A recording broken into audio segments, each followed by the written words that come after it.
Welcome to the channel friends मु आपन स्वागत कर आपन चैनल नमस्कार यूट्यूब ओडिशा रे। तो फ्रेंड्स आज आम विषय होची राम मंदिर निर्माण।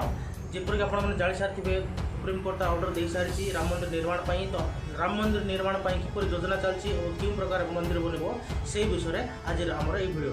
तो फ्रेंड्स आरंभ करिए। तो फ्रेंड्स अयोध्यार बद स्थल में राम मंदिर निर्माण पर सुप्रीम कोर्ट को 5 जणिया संविधान पीठ गतकाली राय प्रकाश करने पर एवं मंदिर निर्माण प्रक्रिया त्वरित करने प्रयास आरंभ हो। 30 वर्ष पूर्व एक भव्य राम मंदिर निर्माण पर प्रस्तुत आरंभ होता है। स्थापित चंद्रकांत समपुर यह रूपरेखा प्रस्तुत करते। विश्व हिंदू परिषदर दिवंगत नेता अशोक सिंघल सहित मिसी से प्रस्तुत करते।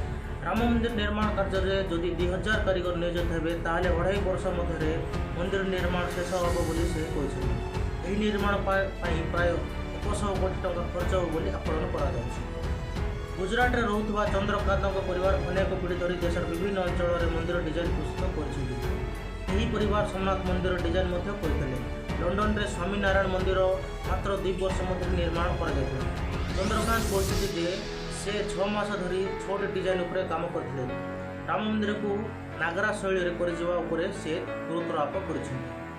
उत्तर भारत में नागरा शैली मंदिर बेस प्रसिद्ध थी ढांचा को नहीं सहमति प्रकाश पाई। मंदिर 50% काम संपूर्ण हो सारी। निर्माणशाला बहु वर्ष धरी काम चलती और त्वरित करने देशर विभिन्न राज्य कारीगर मान आने व्यवस्था हो। प्रस्तावित राम मंदिर 150 फुट चौड़ा और 270 फुट लंबा हो। यार उच्चता 270 फुट रही। सिंहद्वार, नाट मंडप, रंगमंडप, गर्भगृह सुंदर प्रवेश द्वार रही। मंदिर 2 तला विशिष्ट हम।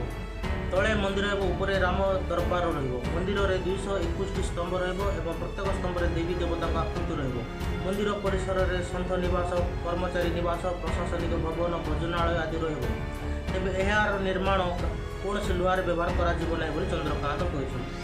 मंदिर निर्माण कार्य 250 जन विशेषज्ञ शिल्पी नियोजित हे। सूचनायोग्य 1990 विश्व हिंदू परिषद मंदिर निर्माण कार्य आरंभ कर देते। से दिन ठार मंदिर निर्माण कार्यशैली दिन को 8 घंटा धरी मंदिर निर्माण कार्य कर आसूची। तेज मुख्य शिल्पी रजनीकांत समापुर देहांत पर यार निर्माण कार्य किभली आगे ताहा विश्व हिंदू परिषद चिंता बढ़ाई। मंदिर ग्राउंड फ्लोर निर्माण काम यह शेष हो सारी। मंदिर पर आज सुधा 106 पिलर निर्माण काम शेष हो सारी। तो फ्रेंड्स यह था किसी सामान्य धारणा मंदिर निर्माण कार्य कौन कौन चलती से विषय गोटे गोटे वीडियो था। तो फ्रेंड्स वीडियोटी भल लगे आप लाइक करेंगे, शेयर करेंगे और कमेंट करेंगे। जदि आपको वीडियोटा भल लगी मोर ये चैनल को सब्सक्राइब करेंगे। तो फ्रेंड्स रही धन्यवाद। जय भारत, जय हिंद, जय ओडिशा।